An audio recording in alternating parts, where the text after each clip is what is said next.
Hello and welcome back to Small Talk, the best podcast this side of 10 subscribers. This side being under. I am once again joined by Nicholas. I was going to say, do I get an intro? Or do you expect me I was expecting you to say something, but yes, I am joined once again by Nicholas.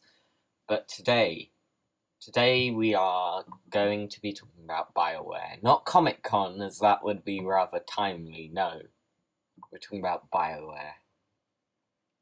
And we're going to be talking through not every single one of their games, because we don't own them all. I think we're only missing 2 or 3 out, though. And none of them are the major ones. They're more of their early ones.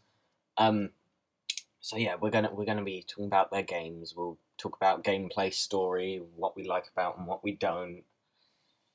And yeah, so the first game we will be talking about is Baldur's Gate. So first up is Baldur's Gate, and Nick is going to talk about this game a bit more. really just why I'm here for the games that Ben hasn't played? Yeah, I'm quite a big Forgotten Realms fan. Like, I'm not big on the lore, but I love playing the game. So I played, I think, 50 hours of Baldur's Gate, the enhanced edition one, the one you get through Steam. It is fun. Did you say you want me to talk about gameplay first? Yeah, obviously, because it's a Bioware game, you probably won't talk about that as much as you talk about story. Yeah, gameplay for me is solid in Baldur's Gate. In fact, I'd go on to say it's actually quite good. Yeah, isn't it real time with pause? Right? Yeah. Exactly. Yeah, it is. I thought it was. But it's something that I'm going to mention later as well with Neverwinter Nights. But in Baldur's Gate, you really have to, when you choose a class, you really have to focus on that class. You can't, if you're a wizard, you really shouldn't be wasting time on weapons. You should just be focusing on spells almost constantly. Alright. And obviously armor as well, so the robes are quite important. So the opposite of Fable. Yeah, exactly. Specialization is what your team will focus on in Baldur's Gate. So it's a very kind of classic RPG in that sense. Yeah, exactly.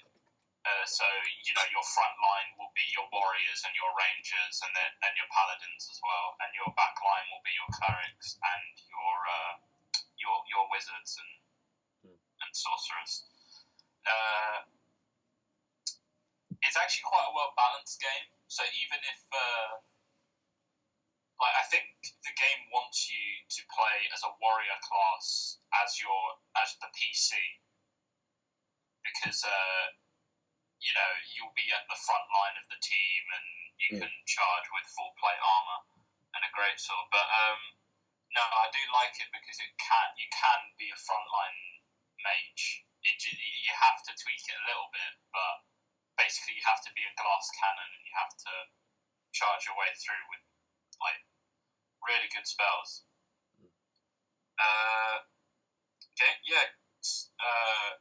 Environment within the game very diverse throughout the entire map. Loads of forests, loads of open plains, loads of mountain ranges, caves, all kinds of stuff that you expect in an RPG. Quite good, always accessible. But the way you unlock new areas is you have to. So let's say maps are usually square or rectangular. Let's say. Right. And let's say you've just come from the left-hand side. Yeah. There could be different areas to the north, south, and east of the map. Right. So even if you go directly across and get to the east side, you'd only be able to unlock the area that is to the east. Right. So if you wanted to unlock the other 2 areas, you'd have to go specifically to those parts of the centre map, which I quite like. It means you have to basically explore the entire area, which is good because there's loads of little small bits within Baldur's Gate that unlocks like new weapons, new loot, really good things. Mm-hmm. Now, me personally, I heard that the thievery is pretty average, but it is improved in Baldur's Gate 2. So, all right. But I've not actually played as a thief within Baldur's Gate, so can't really say much. It does seem good though. I've pickpocketed a few people, but apart from that, nothing much. Would like to say though, when it comes to thievery skills, it's like there's different sections. So there's. Oh wait, sorry. I just realised my phone wasn't on silent. Okay. Sorry, continue. Cut this out. Okay. Yeah, so there's different sections between the kind of the thievery skills. So there's pick lock, there's pickpocket, there's hide in shadows, there's and there's also like even smaller sections that you can't actually physically increase, but they're there. So like backstab damage, critical damage, and stuff like that, which is all affected by like hide in shadows and stuff. But yeah, gameplay wise, I think it's really solid. Definitely recommend it to anyone who hasn't played it. It does require a lot of patience though.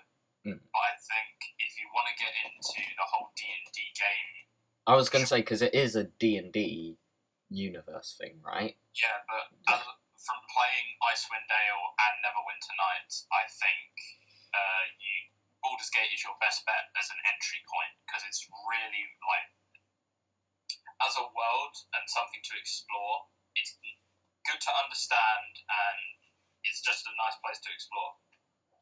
Story-wise, really like the story in Baldur's Gate 1, main story that is.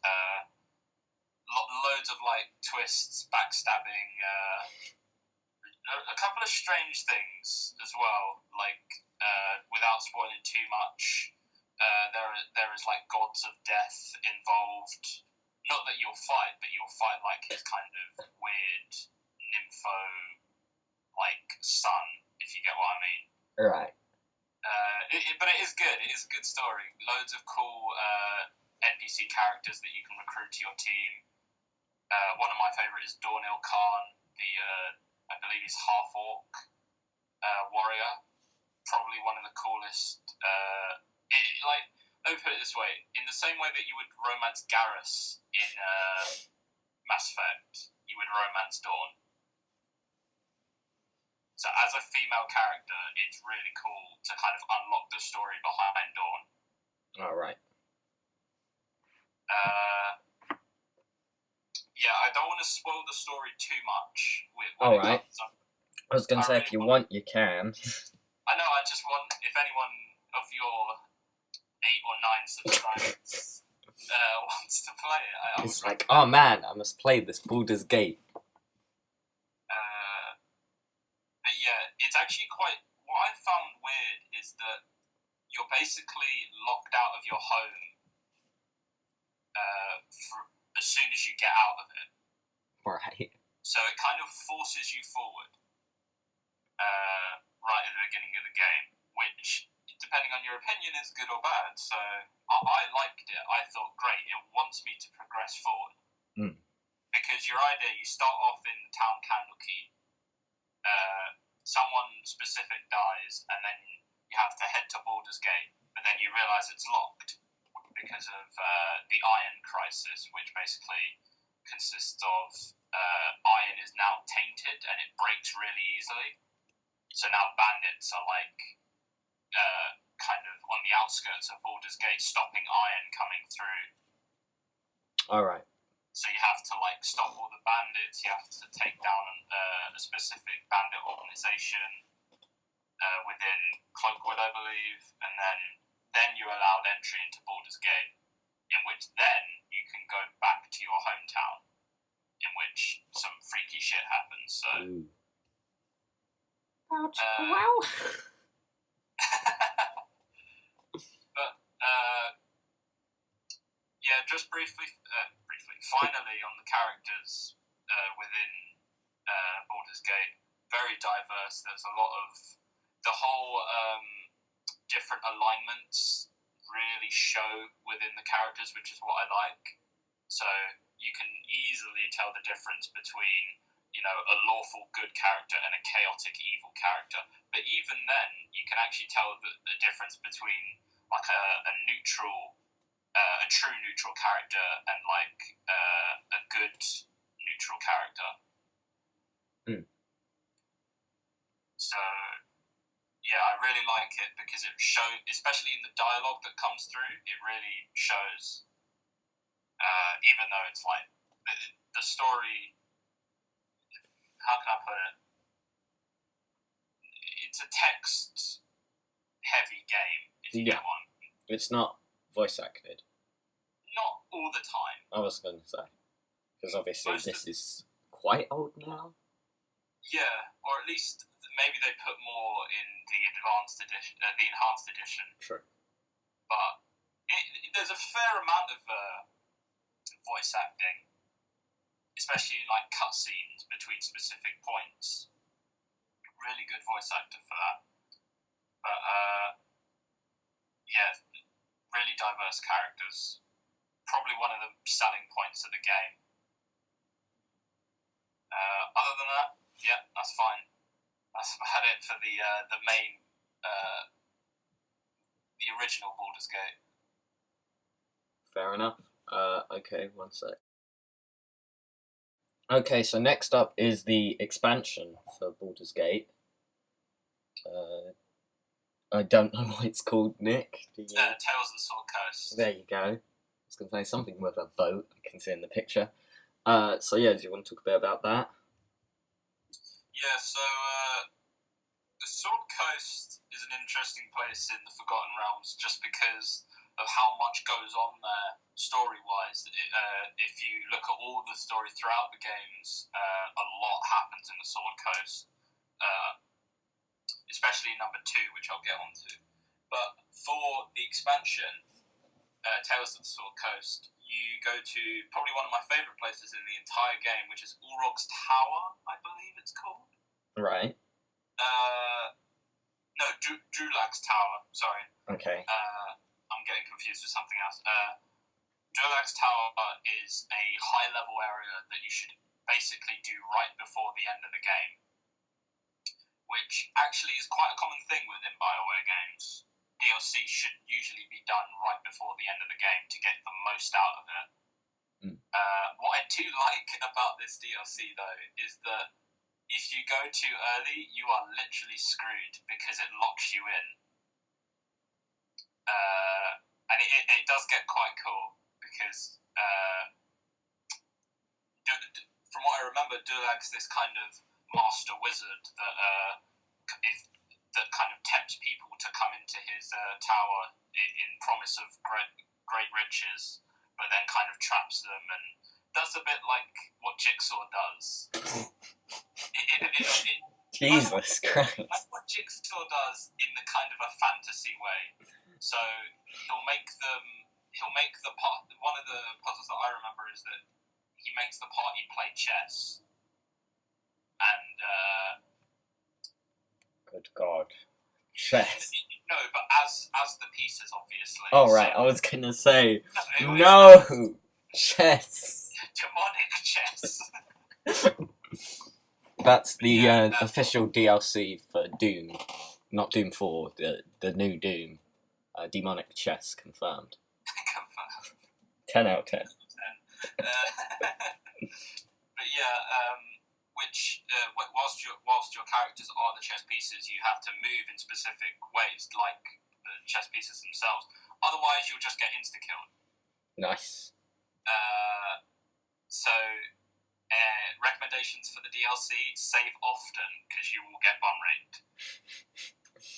Official review as well. Okay, is that all you've got to say on? I would like to mention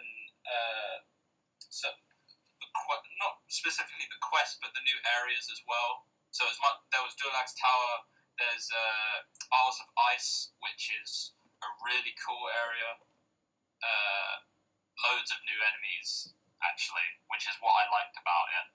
Because it's kind of disconnected from mainland. I guess it would. Well, yeah, it's sort of coast, so. Loads of new, like, kind of weird enemies. So, like, I don't know how to explain it. Imagine, like, you know, like the mutated enemies in Fallout? Vaguely. Imagine it like that, but in a more kind of medieval fantasy. Oh, cool. Kind of One sec. Sorry about that. Technical difficulties. Continue. Yeah, so Isles of Ice brings in a bunch of new enemies that is later seen in things like Icewind Dale and Neverwinter Nights, but adds a bunch of different kind of variations of enemies that were in the original Baldur's Gate. So that's what I liked about that part. And there's also Chandalar or something like that in Ulrog's Beard, which is, I believe it's a town, but this is the part of the DLC I didn't play too much. Just get me the image of you fighting within a giant man's beard. Yeah, but, oh no, that's the inn. Oh, yeah. Okay. That makes more sense. Yeah, I've got web page up about it, so, I didn't play much of that. So can't really give too much of a verdict on it. But if it's as good as the rest of the DLC, then yeah, again, so it's a solid DLC, even if that part turns out to be like terrible. Right. But then again, this is Bioware, so one terrible bit can pretty much destroy your game. We'll get onto that at some point. Yeah, but that's it before Baldur's Gate. Okay. Right, so next up is Baldur's Gate 2 Shadows of Arm, as we're skipping MDK2 and have skipped Shattered Steel, as neither of us has played those games, and Shattered Steel isn't even easy to get. So, yeah, Nick, off you go. Again, well, I think I've actually talked more than you for once. Yeah, we deliberately chose a subject. Early days. So, Baldur's Gate 2 has an improved engine over Baldur's Gate, and believe me, it is a very good engine compared to Baldur's Gate. The Enhanced Edition actually uses the Baldur's Gate 2 engine for the original Baldur's Gate, which like improves it like tenfold. It's so smooth. I played the original Baldur's Gate as well around one of my uncles, but it runs completely differently, and I'm actually really glad that they made the Enhanced Edition. But Baldur's Gate 2 adds a lot more abilities, spells, like what you'd normally expect from a sequel to any game. Just kind of improves on it. Also, it actually follows on the story. I'm not entirely sure if you can import your character from Baldur's Gate 1, but it wouldn't surprise me. But anyway, long story short, it carries on. You have to refight the god again, the god of death. It actually starts off quite weird, because you start off in a dungeon, like in a cage, whilst your friend is being experimented on by a wizard. As you do. As you do, precisely. But then I didn't like the story in Baldur's Gate 2 because it adds something that just feels so tacked on. Like, basically, two specific characters in... so the main bad guy and another character are basically the sons or daughter, or son and daughter of the God of Death. Right. But then in Baldur's Gate 2, it's just like, oh yeah, there's another one, and it's basically your right-hand guy in your party. Alright. So I was just like, are you really just going to throw these out here? Like, I don't know, I just didn't really like it. For anyone who doesn't know, it's Imoen that's the new kind of relative of Baal, I think his name is, the God of Death. But you eventually escape. Immerwin is actually kept there, so the whole game, once again, you leave the starting area, go to another place, which is Arm, which is a great place to explore. There's so much going on in Arm. And then you go all the way back to rescue her. Once again, more God of Death stuff, and yeah. Gameplay-wise, again, solid because it uses a better engine. I was going to say, is it different at all? Yeah, the engine just, as I said, it improves it tenfold and runs so much smoother, more abilities, like, mages are so much more viable than they were before as a kind of a durable class because there's so many new armor spells and yeah, it's really good. Right. Okay, so do you want to touch on the DLC? I didn't play the DLC, unfortunately. Right, okay, yeah. Then we'll be skipping that, too. Right, so next is Neverwinter Nights. Take it away, Nick. Once again, I actually put more hours into Neverwinter Nights than Baldur's Gate. I put about 70 hours into it. That's overall, though, so probably just the Neverwinter Nights main story, I only put about 15 to 20. It is good, though. It's kind of... imagine Dragon Age, because what you basically do, you have to go to specific locations within the city of Neverwinter and fight specific bosses and bring them back to the church to basically win the game. I believe there's 5 specific creatures that you have to destroy.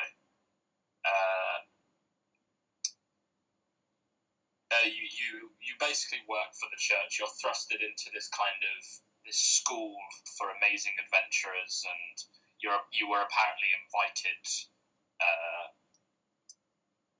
specifically by, I think it's Irabeth or something like that. Basically the owner of the school or establishment. Basically, that's it. There's not really much of a story, to tell you the truth. You find out how they got out, but I didn't find it that interesting. I just thought, great, we go there, we go there, we go there, we go there, and we kill. That's it. The difference between Neverwinter Nights and Baldur's Gate is you're only allowed one companion. So you don't get your crack squad of 3 warriors and like OP mages and stuff. You get 2 characters. That will usually consist of 1 powerhouse warrior with something else. So it could be a cleric, could be a thief, could be a wizard. You obviously can choose who, whether it's the PC or your companion, who is which character. What I do like about Neverwinter Nights is the vast array of spells, scrolls. It's great for a mage because they're also a lot more durable now because your dice rolls actually give you a lot more HP than in Baldur's Gate. Your dice rolls obviously represent how much health you had, how durable you are. Yeah. Also, you can specifically craft your character to anything. So if you're a mage, you can actually craft it in a warrior way. So you can allow it to wear heavy armor that won't affect its casting time. You can also use a great sword as a mage. But there's a lot of, it's really good for kind of, not multi-classing, but kind of, because unlike in Fable, you're never going to be a jack of all trades. Right. But you can kind of do 75-25, if you get what I mean. Right. Gameplay is solid for the Neverwinter Nights story. But I think, as I'm going to get onto, the DLC makes Neverwinter Nights what it truly is. Okay. So do you want to go into that now? Yeah, sure. Okay.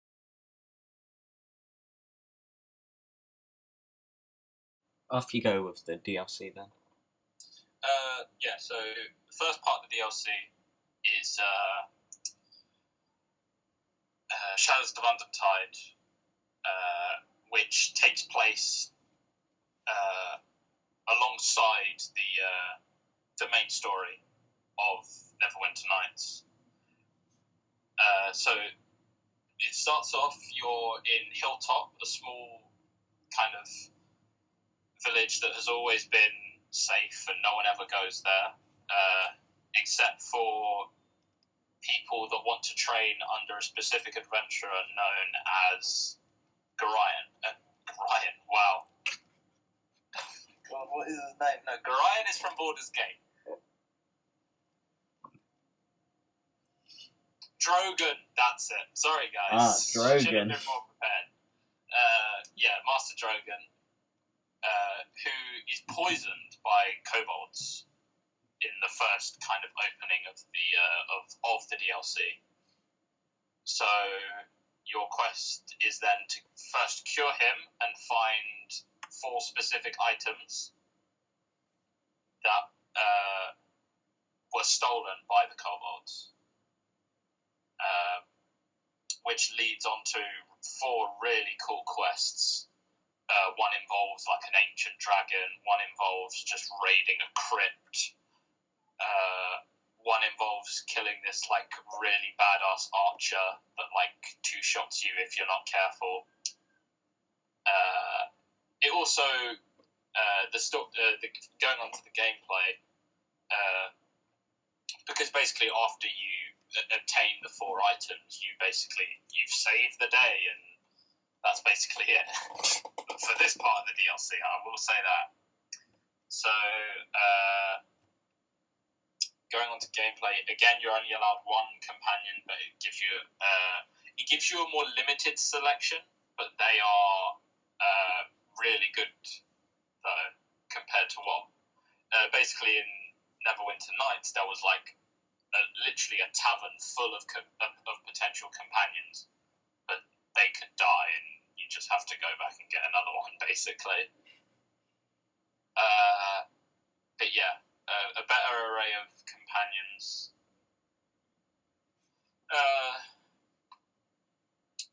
It's also it's a nicer area to explore because it goes back to kind of what Baldur's Gate did. It gives you an open area with loads of little kind of like settlements per se. Because Hilltop is a very snowy area, which wasn't really explored in Baldur's Gate, and not really explored in Forgotten Realms settings since Icewind Dale. So Hilltop is a really nice place to explore because it's a brand new area. We've never really explored it. Loads of giants, though, which is a bad thing for an early level character because that's where you start off by generating a level 1 character and taking it up to level 15. But giants are pretty strong if you're not careful. Kind of like Skyrim. So yeah, kind of if you're not careful, it's an early level nightmare. But it is really good. I mean, I don't know if I've explained it well enough, but yeah, definitely. The first part is really good because it's also quite easy to explore in the sense that the map isn't very confusing. It's quite straightforward, but there is a lot there. So that's quite good. It's confusing. Sorry, it's not confusing. Which is I'm confused. Yeah, I'm confused as well. It's not very confusing, but there's a lot there to explore. That's really it for the first part. So for Shadows of Undertide. Then we go on to a very, very good DLC. Probably one of my favourite of all Bioware games. Jeez. Towards the Underdark, which at the beginning I found so funny because basically, let me explain for those who don't know what that would include Ben, I believe, what the Underdark is. The Underdark is kind of almost explanatory in the sense that it's underground. And it's dark. And it's very dark. Dark Souls need a torch dark, if you get what I mean. But realistically, what it is kind of an undercroft where all the drow live. And if anyone doesn't know, the drow are kind of a mixture between elves and vampires, because they basically, if a drow stays underground for too long, they will actually be hurt by sunlight. But they're like elves in the sense that they live for a very long time, and they have infravision as well, which means they can see within the Underdark. Sorry. Going on to the what the DLC is actually about. You start off. The first cutscene is a cutscene of the Queen of the Drow, because the Drow are a female dominant kind of race, and basically loads of she casts this magic spell because she's been told that one day she will be overthrown, and lo and behold, it's your PC from the first part of the DLC if you decided to carry it over, or it will be the character you just created. But they're stark naked, which I thought was like so funny. Nice. And then you awake as a drow assassin is trying to, one, destroy your things first before she kills you, which I found a bit weird. Surely you should just kill the guy, then destroy his stuff.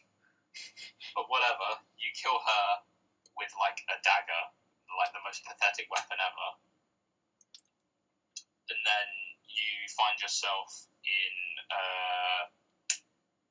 Waterdeep, which is a very cool city that you unfortunately don't really get to explore, because you're basically thrusted straight into the Underdark, which has like loads and loads of levels, which I thought was great. And you eventually start to realize, shit, this is actually hell. Because there's like, it's weird because I didn't know this at first, but there's like a snowy part of the Undercroft, like a really cold part. When hell freezes over. Yeah, it's like the different circles of hell, which I thought was quite cool. But yeah, basically you descend each and every level doing certain things, and then by the end you find the Queen and you wreck. Companion-wise, it's more or less exactly the same as in the first one, Undertide, in the sense that they'll carry over, but they'll also have a few new things added to them. So, for example, Deacon can go from being a bard to being a dragon disciple, which gives him a bunch of new powers. Weapons, just higher level. Like, you know, you go from having your +1s to your +3s and so forth. But yeah, that's it really. Definitely recommend the entire game. Get the Dulux edition. Do you mean deluxe edition? No. Yeah. Dulux. When I got, because it's actually quite an old game. I got it when I was 6 or 8, something like that. And let's say I wasn't the best speller back then. So I was like, damn, the Dulux edition. You can just paint everything in the Dulux edition. Yeah. Okay, is that everything you have to say on the DLC? Yeah. Oh. Alright, so, yeah. You get both, you were saying. Yeah, you get both DLCs in the Deluxe edition. Okay. Okay, is that all you have to say? Oh yeah, for the for Neverwinter Nights. Yeah. Okay.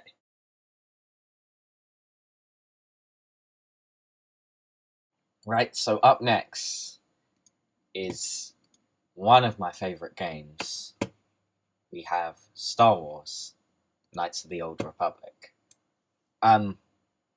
Right, so briefly on gameplay, because I'm not very much a gameplay guy with any game. The combat is real-time with pause. I believe it's very similar to Neverwinter Nights from what I've heard, but I wouldn't swear to that.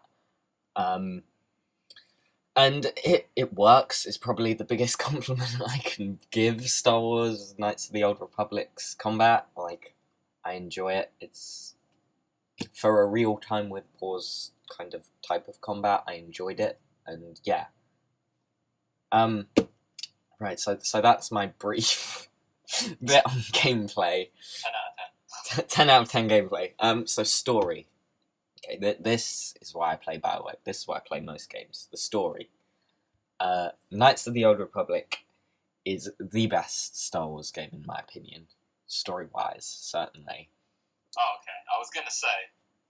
Gameplay-wise, I don't know. I don't care. This is my favorite. But it's also set in my favorite Star Wars time period at all, in general. Like, even including the films, the Old Republic is my favorite Star Wars time period.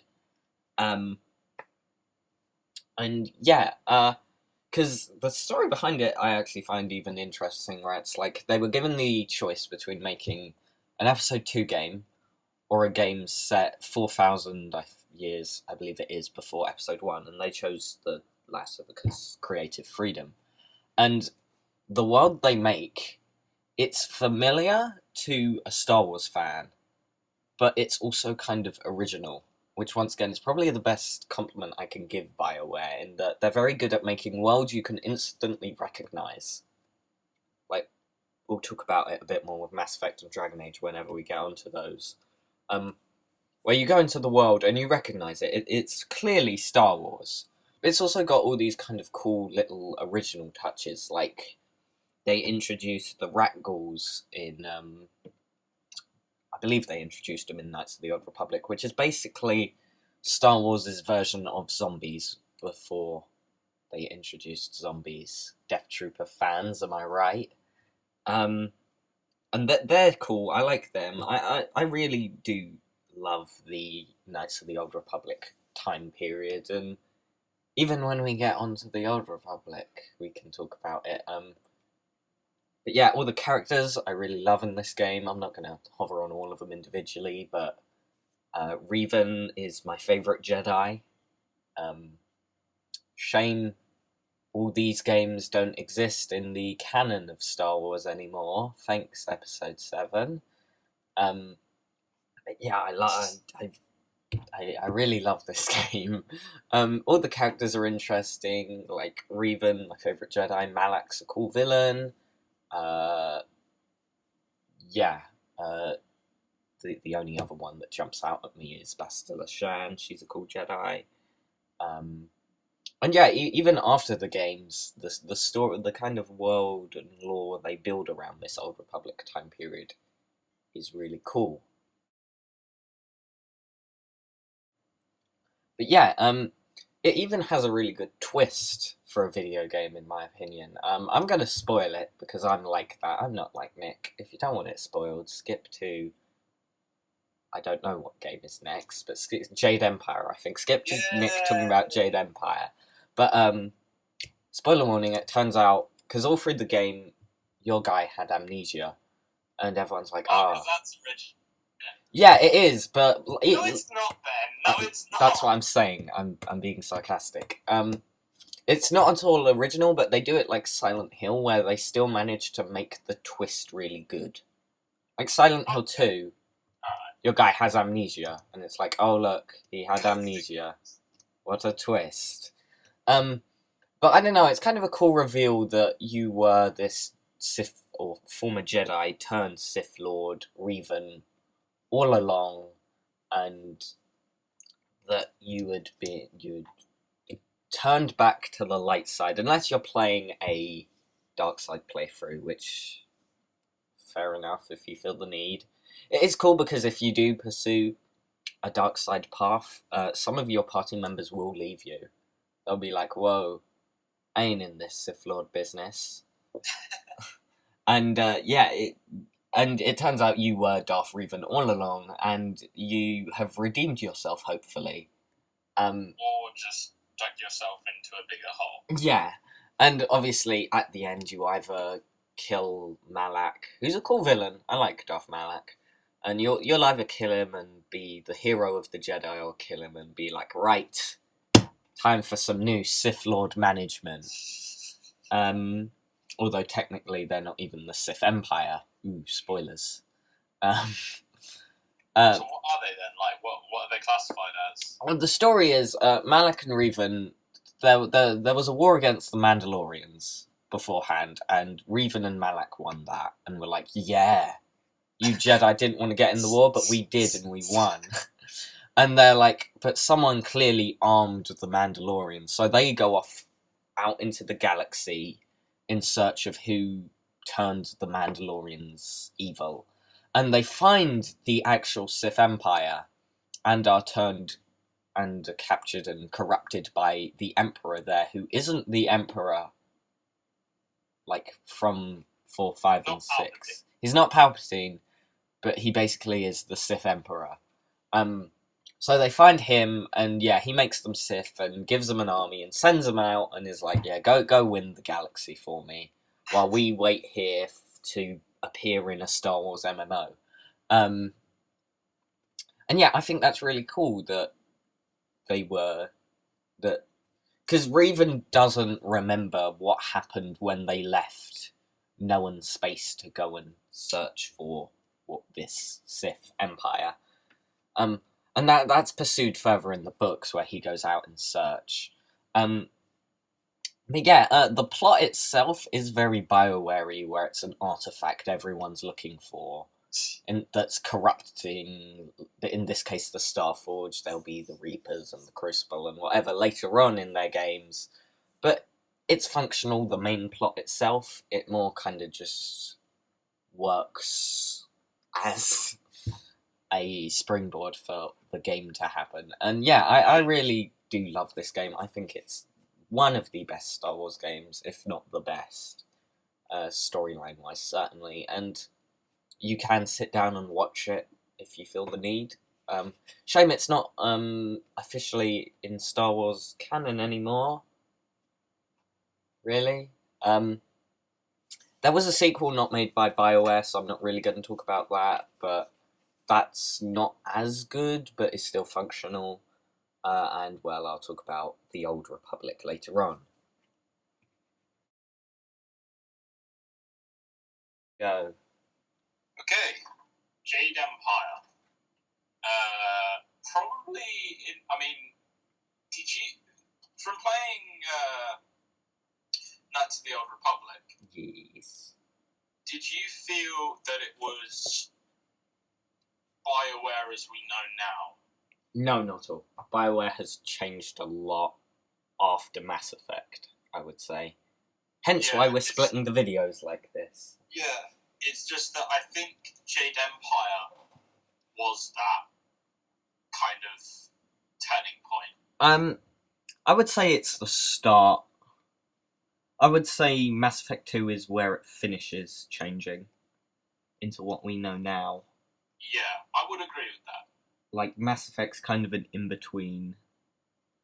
But Jade Empire is really... It really focuses on, like, you know, the voice acting now. It really focuses yeah. the combat. Like, they start getting in proper actors now, and... I mean, I don't know what it was like in... Knights of the Old Republic. Knights of the Old Republic. I'd compare it to Dragon Age in the sense you don't speak, but everyone around you Everyone does. else does. Okay, great. Alright then. And it's all very good, but yeah, continue. Yeah. I'm going to talk about the gameplay first. The gameplay is incredible in Jade Empire. In fact, I'd say it's probably one of the best at this point in time, keeping in mind that Inquisition is not out yet. Right. But I would say best combat ever in a Bioware game, and probably one of my favourite in all games. But it is from someone who just loves that whole kind of Asia, all of the Asia like themes, and the martial arts in it is really good. I was going to say that definitely has interested me in Jade Empire. It does look. It's kind of strange because there is a slight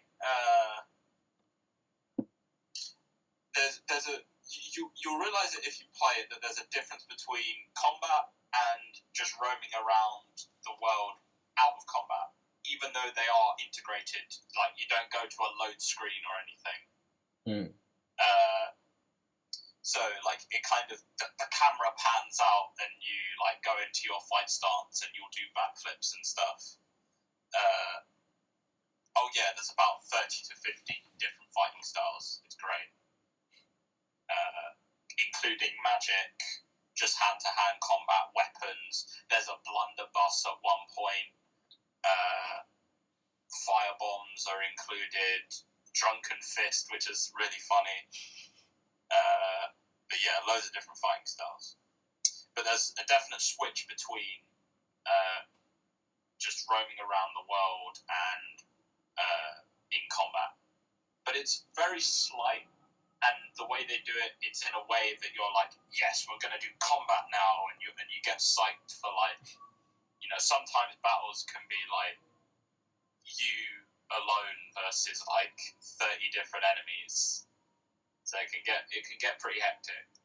Though the game, I own it on Xbox. I don't know how it is for you PC guys, but it never really lags.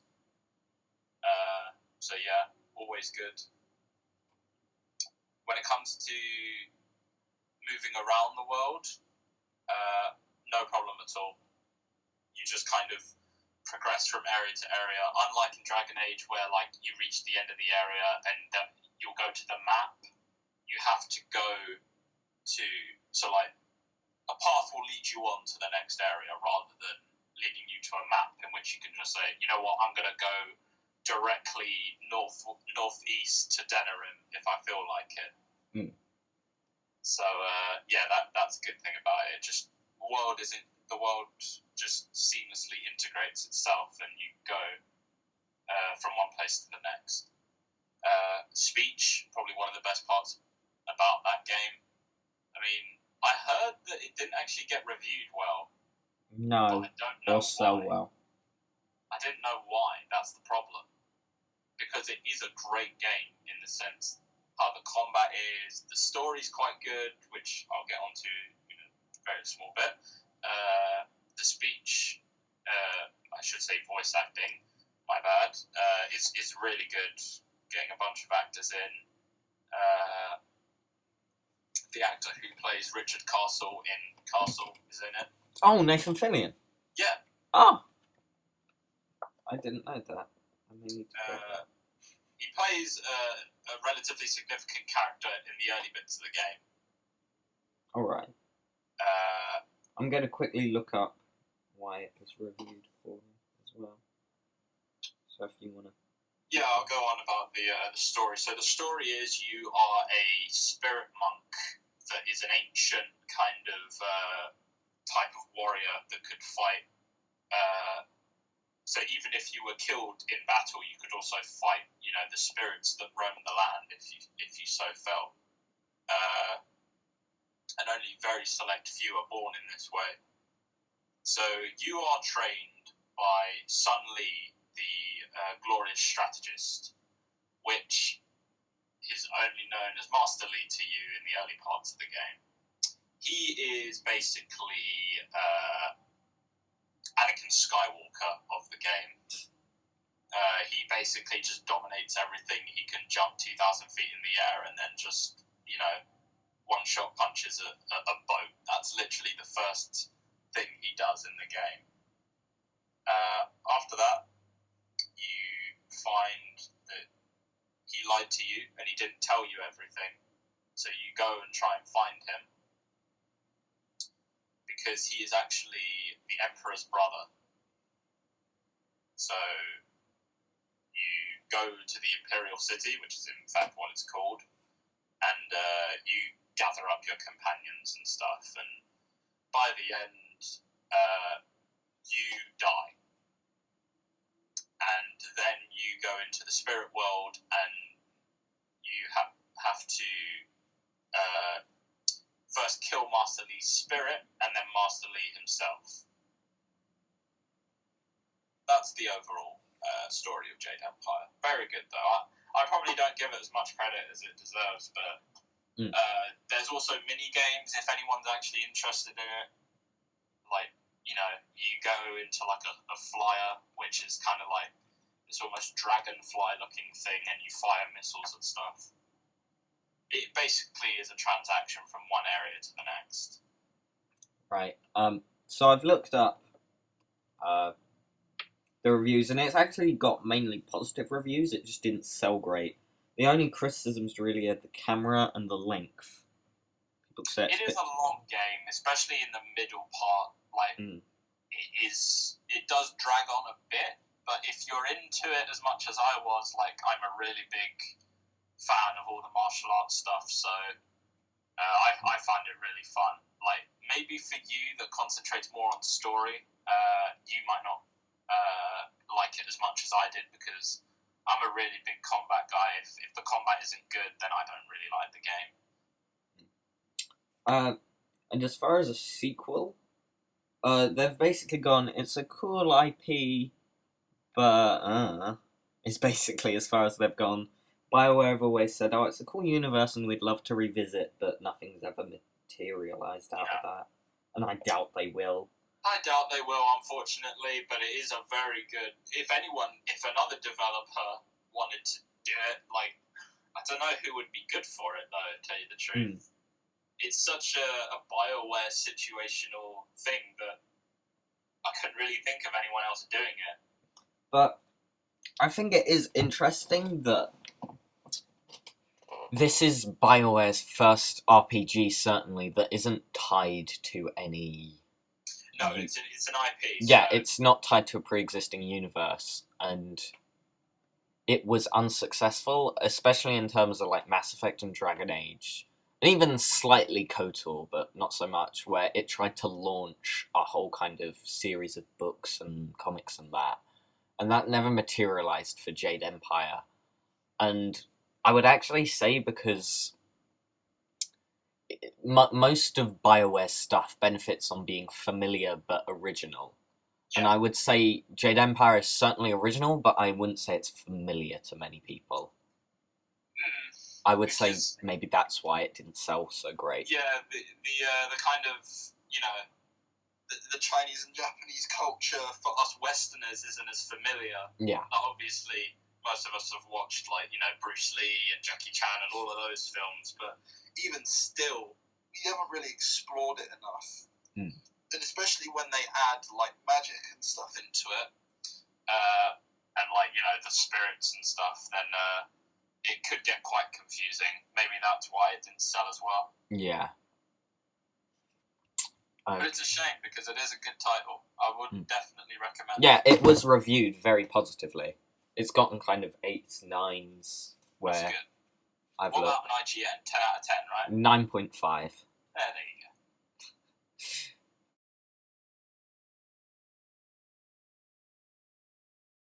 go. Okay, so we're going to finish off this part of our BioWare mega analysis review thing with Mass Effect, because this is very much just before the company changed to what it is today. This is very much the transition game.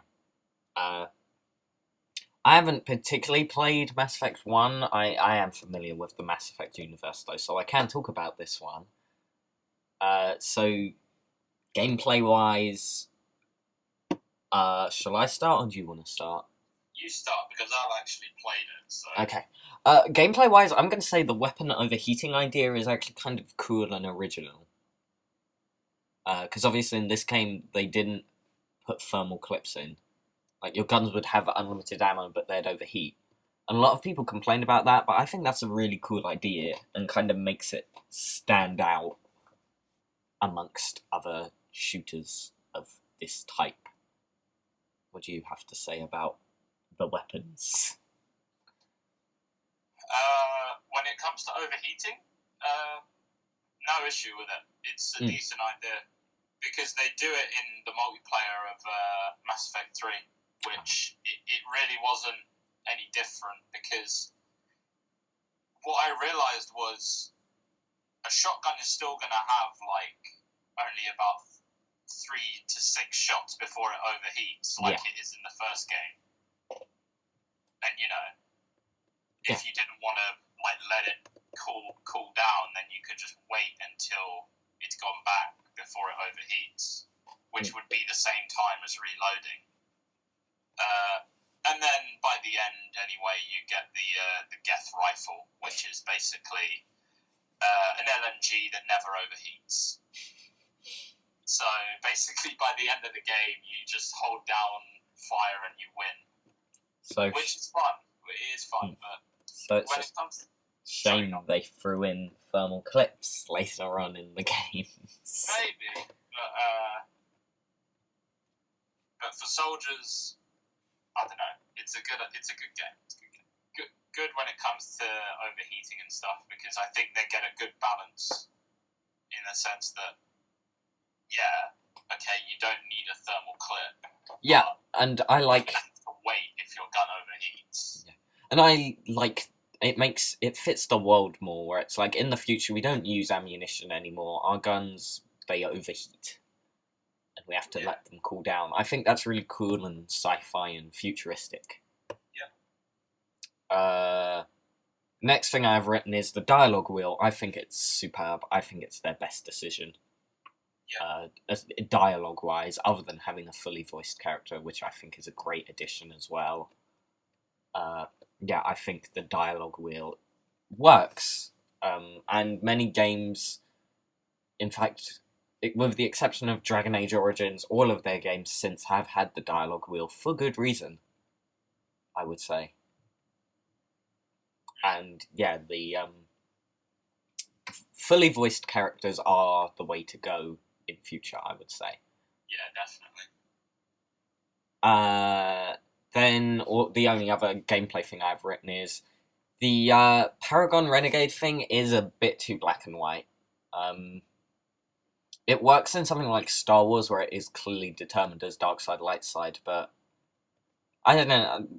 I'm very iffy on the Paragon Renegade system. I think it works better in this than it does in the later Mass Effect games where it is literally good versus evil.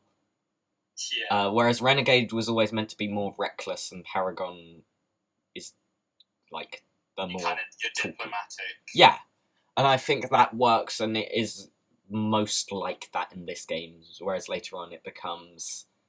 good or evil. Yeah, I'm gonna let you talk or I'm gonna shoot you kind of thing. Yeah. That's all I have gameplay-wise. Do you have anything to add on gameplay? Oh, yeah. As someone who's played it, obviously. Yeah. It's actually, of all the Mass Effect games, it's probably the best when it comes to shooting. Because as you progress and you get better weapons and you get more proficient with your skills, you actually can kill more easily. Even if you choose like a sniper-specific class, the snipers at the beginning of the game, you have to literally stand still, crouch, and like... Do you remember when Black Ops 1 first came out? Yeah. And like your sniper would zoom to one side of the screen, and then you'd have to focus on your enemy. Yeah. That is literally what the beginning of the game is like. Alright. But you, as I said, you see yourself getting better, so your weapons get a bit more stable. You yourself can hold weapons better, so I like that aspect of it. Powers, on the other hand, I didn't like it in the first game. Yeah. I thought that cooldowns were too long. But I did like it. The powers were cool, it's just that you couldn't use them as often. Yeah. That was what I didn't like about it. But apart from that, gameplay is solid, world design is solid. What to explore and, fighting and stuff. Yeah. So is that all gameplay you have? Like, do you want me to talk a bit more about world design, or? No, world design's more of a story thing, I would say. Sure. So story. My first point is the world. Once again, it's a very familiar sci-fi world. There's nothing hugely original in it, but it doesn't feel I've been here, done this. It does. It is once again the Bioware staple of. It's a familiar world, but it's still interesting and original in there.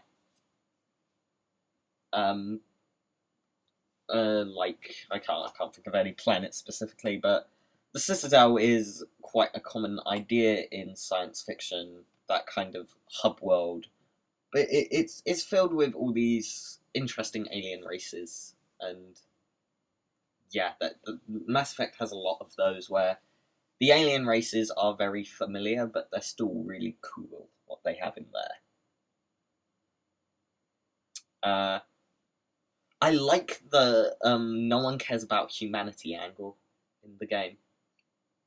I really like that in science fiction where humanity is so insignificant that all the alien governments are just like, whatever, humans, we don't care.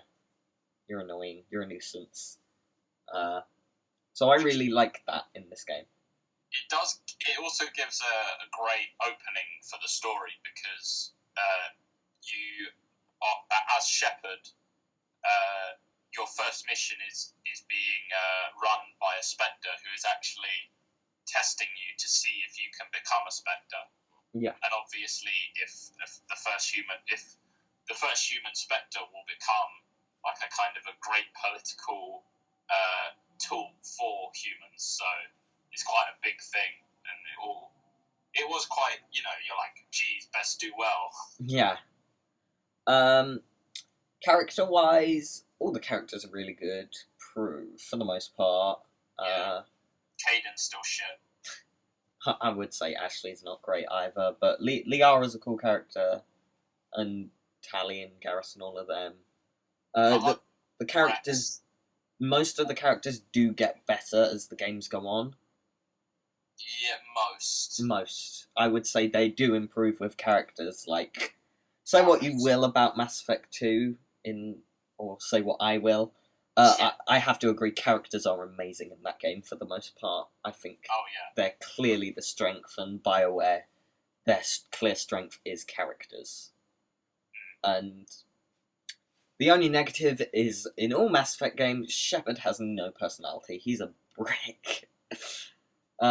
He's completely static and is whatever you want him to be in whatever moment it is, and that's kind of a shame. But then again, that could allow the player to forge his own opinion of what Shepard is. And I know, but some people like it. I don't. I think he's a bit too brick-like. Admittedly, he is less of a brick in this game, but he's still not stunning in terms. Obviously, because he's a character that is given options. That's what I'm trying to say. So yeah, but I would say other games manage to do that, but still have your player character have a clear personality. Bioshock comes to mind. Bioshock, Telltale's games like Walking Dead, all of those, they manage that. Whereas with the Mass Effect series, Shepard's always been kind of bipolar, where it seems he has two thoughts in his mind, which is either save the orphanage or let the orphanage burn, and we can use the rubble as cover from the Reapers. From the Reapers. The Reapers, oh no. I get that, but let me put it this way. I just wish there was, like, as soon as you start becoming a good guy, they immediately start locking off. Yeah, I think that was important, and they don't do that in any of the games. Well, they do it. They just don't do it severely enough. Yeah, that's my issue that I agree with that. Because basically, you especially in the later games, I can't really remember any specifics in Mass Effect 1, but as you level up your Paragon/Renegade, you unlock specific actions you can do, like both through speech and within just like the button thing, pressing R1 or L1 or whatever. Yeah. but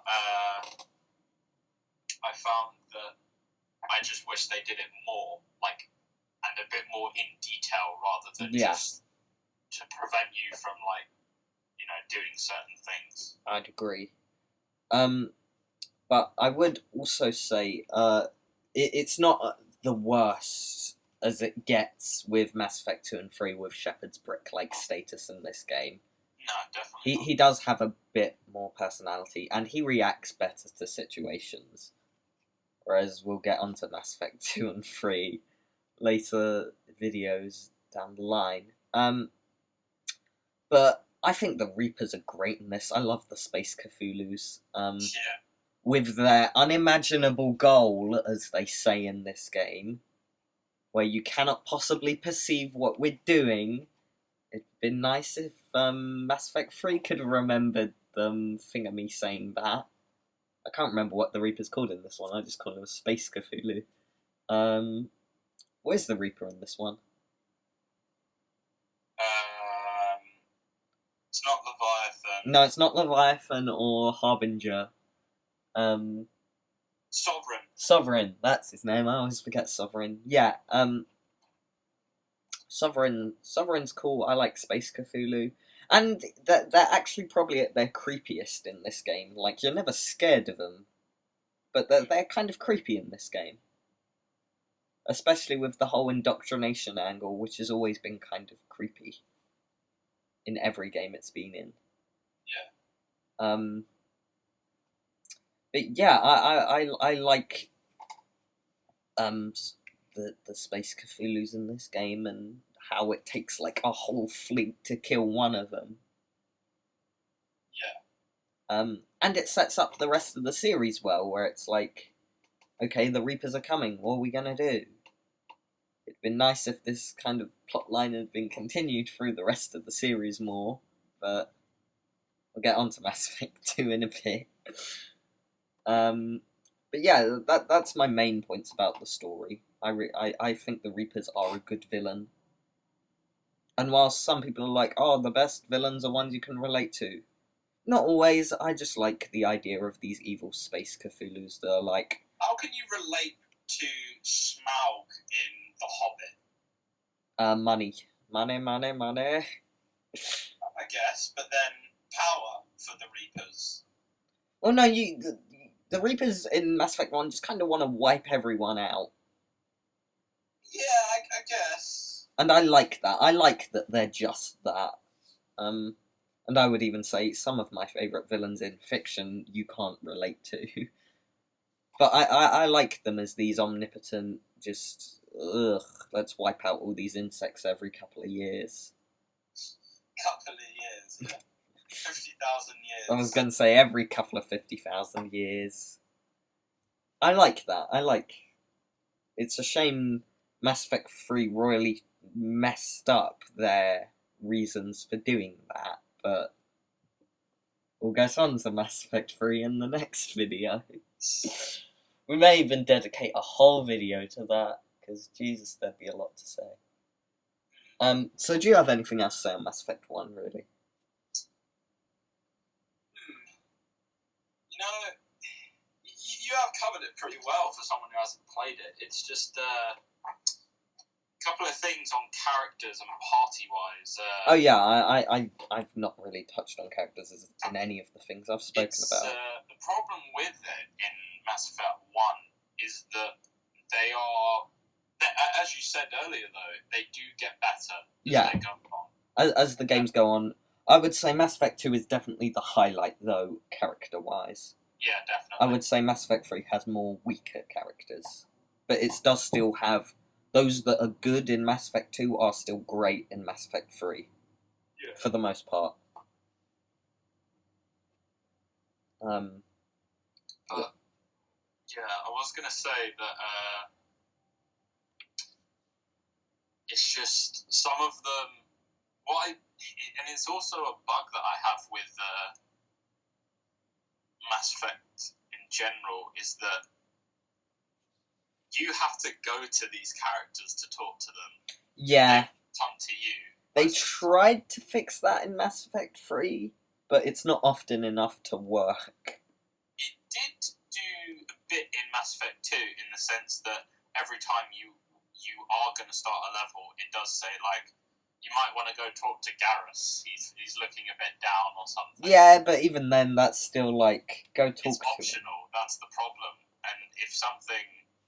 Like, I've not done it, but I'm pretty sure you can go through an entire Mass Effect without talking to your people once. Oh yeah, there's an option in Mass Effect 3 where you can skip all the cutscenes and stuff. Yeah, I forgot about that. That awful setting, which why would you ever want to do?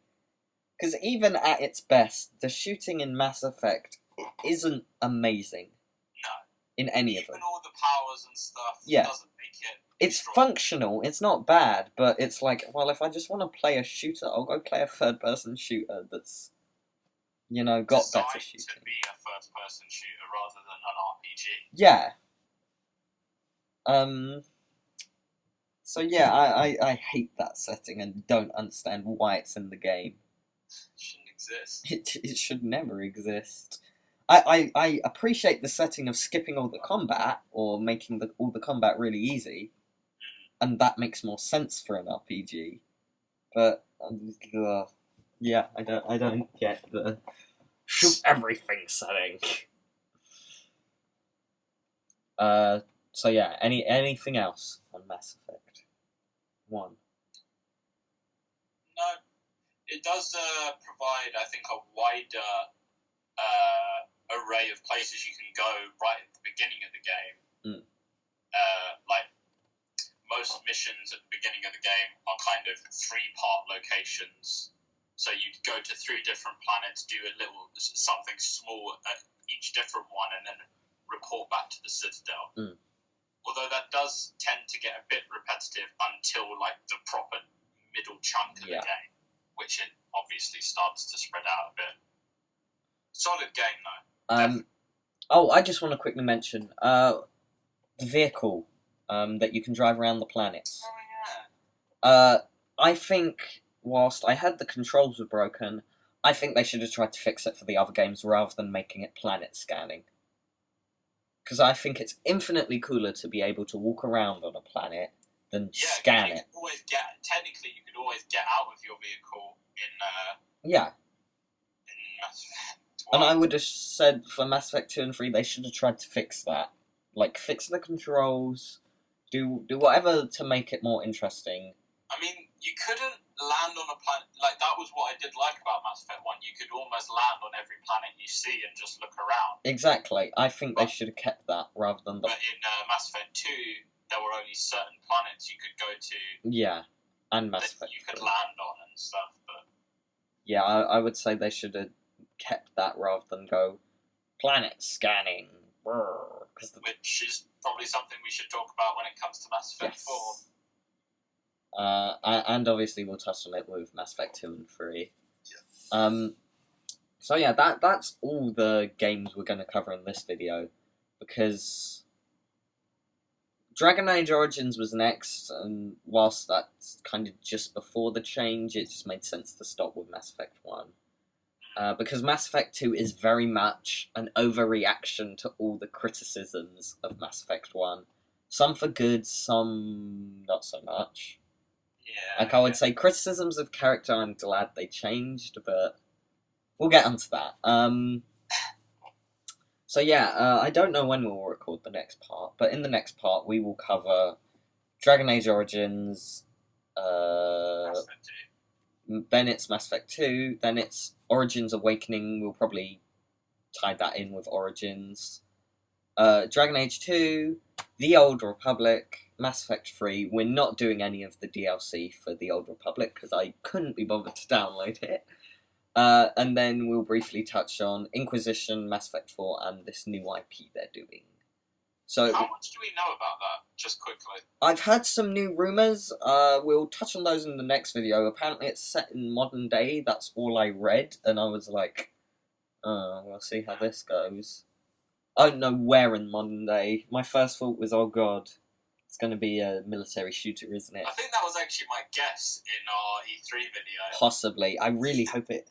Well, actually, no, you could do interesting things with a military shooter where you can talk to your squad members. Yeah. So, But I don't know if it is a military shooter. I just heard it's rumored to be set in modern day.